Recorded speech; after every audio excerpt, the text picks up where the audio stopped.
দাবিতে সেই গণহত্যা চালানোর পরে কোন নাৎসি এসে কি বলবে তাদের ঐতিহ্যের কথা?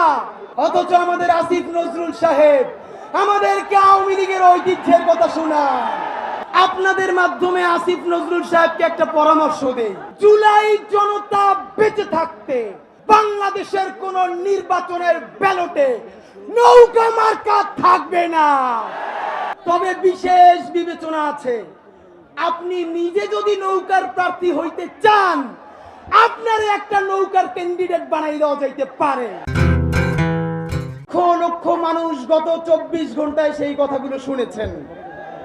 সেই কথা শুনে আপনাদের পছন্দ হওয়ার কারণে প্রচন্ড রৌদ্রকে উপেক্ষা করে খুনি হাসিনার বিচারের জন্য জুমার নামাজের পরে এখানে জড়ো হয়েছেন। কথা খুবই অল্প এবং স্পষ্ট কয়েকটা কথা বলে যেতে চাই। আজকে আমরা এখানে 1 ঘন্টা 2 ঘন্টা 1 রাতের জন্য আসি নাই। 10 মাস হয়ে গেছে আমাদের মায়েরা যখন সন্তান প্রসব করে 10 মাসে তার প্রসব বেদনা শুরু হয়ে যায়।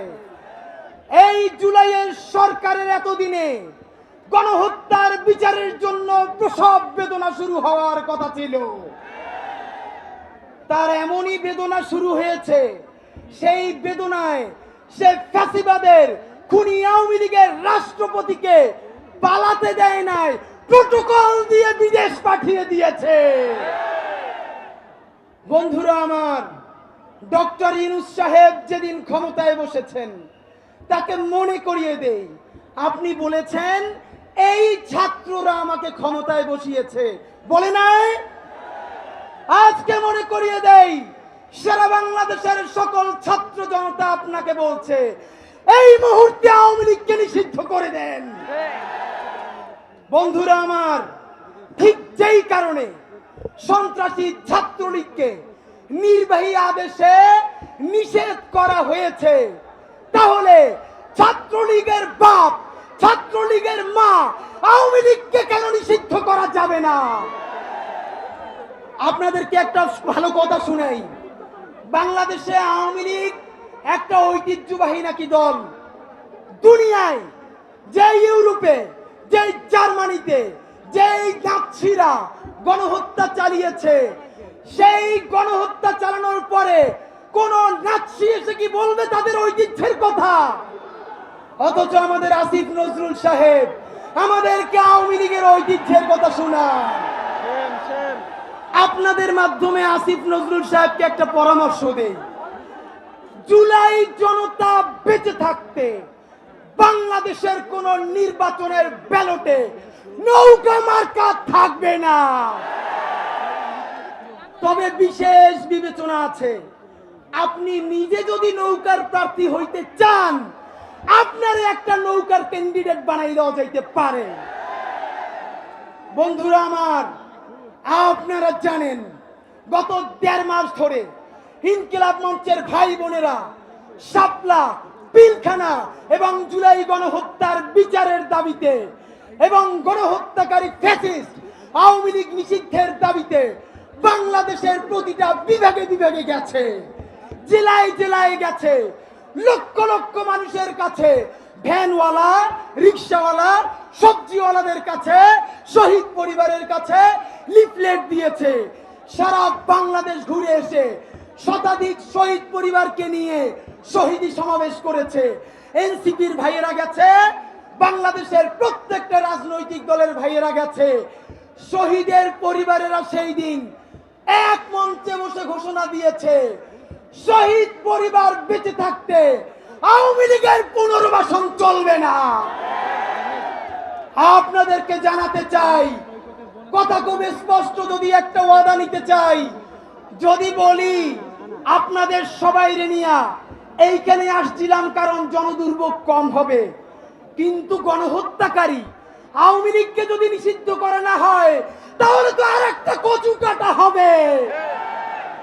আপনাদেরকে যদি বলি আমার ভাই হাসনাত, আমরা সবাই মিলে যতক্ষণ না পর্যন্ত খুনি গণহত্যাকারী ফ্যাসিস্ট আওয়ামী লীগ নিষিদ্ধ করা না হবে, যতক্ষণ না পর্যন্ত জুলাই বিপ্লবের সনদ ঘোষণা করা না হবে, শাহবাগ আমরা অবরোধ করে রাখবো।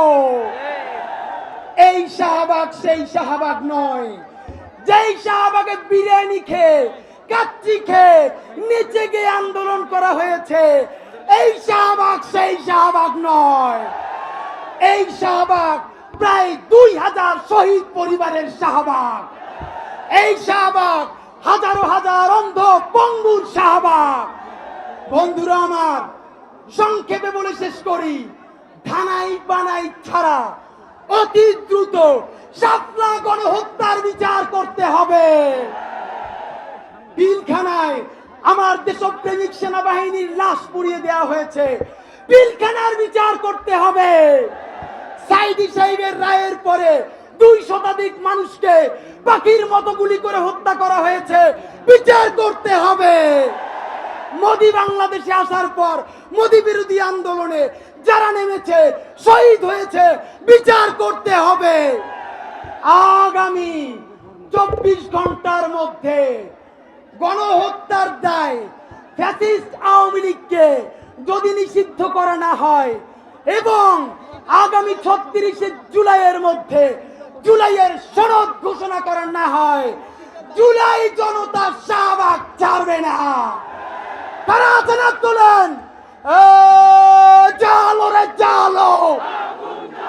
এই আবু সাইদ মুগ্ধ রক্তের বন্যায়, এই লাল জুলাইয়ের হাতিয়ার, এই লাল শাপলার হাতিয়ার, এই পিলখানার হাতিয়ার, এই ক্ষমতা না জনতা, এই আপোষ না সংগ্রাম, এই দালালি না রাজপথ, এই দিল্লি না ঢাকা, এই দিল্লি না ঢাকা। ইনকিলাব ইনকিলাব। সবাইকে ধন্যবাদ।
ইন্টারিম বলো